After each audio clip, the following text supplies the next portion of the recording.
Once again, good morning to everyone. So, for today's mission report, the title is In Paul's Footsteps. So, today we're going to see a story about a person who's alcoholic, who drinks alcohol every day, and a person who is a loser in his life. So, from a loser to how he became a person like Paul, and that's what we're going to see in the story. So, this person's name is Willinston. He's from Colombia, and his life began as an ordinary person as anyone. So, but later he fell into a very bad habit, which is drinking, and he continued to drink every day, which was a serious problem for him. And because of that, his whole life started to fall apart. So then what happened is later he strived really hard to come out of it. He prayed, and he almost came out of alcoholic addictions. So later what happened is, like, he met a friend. His name was Jamie. He was a Seventh-day Adventist. And so what he said is that, I feel that something good is about to happen to you. Like that he'll say to this person, Willinston. So he also didn't understand, like, in the first time. So he won't get it right. So then later what happens is, he marries a lady, which is not a legal marriage though, but they agree that it is a marriage, but it's not officially married. So he gets into that kind of marriage, and he gets a child. So after so many years, like after 12 years, like they'll all decide to give their life to God. He, his wife, and his child, a 12-year-old son. So then later, after getting baptism, again his friend will come and say that God has really big plans for you.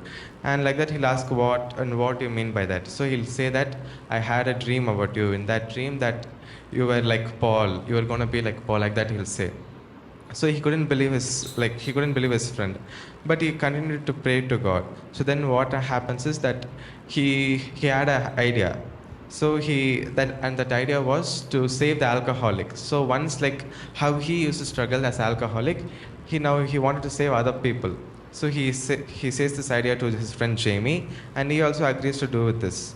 So what happens is they all decide that they should all minister unto alcoholic people. So he goes to this old places, like where those bars and all used to be there, no?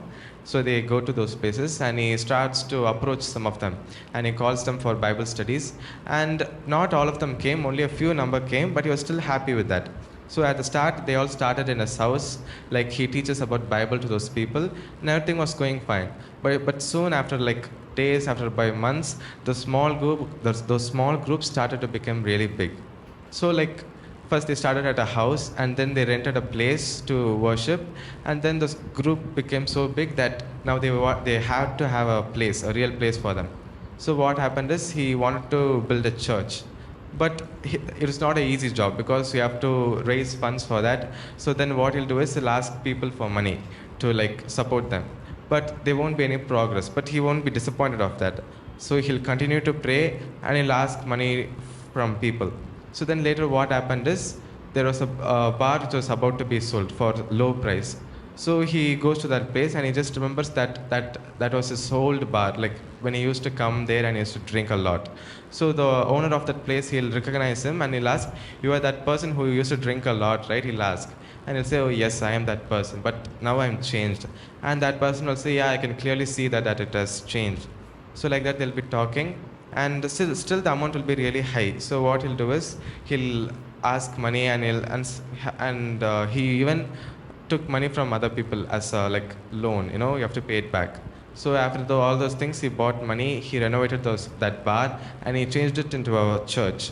So like around 80 people were coming there and worshipping the Lord every week.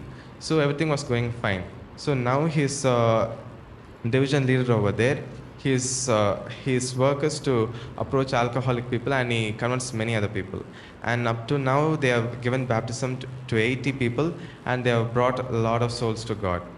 So from this, what we see is that no matter what you are, no matter how sinful you may be, there's always a way, when you come to God, God will clean us. So we have to believe in that, and we have to strive towards that. So this mission provides us the inside life of this person, and it helps us to come close to God.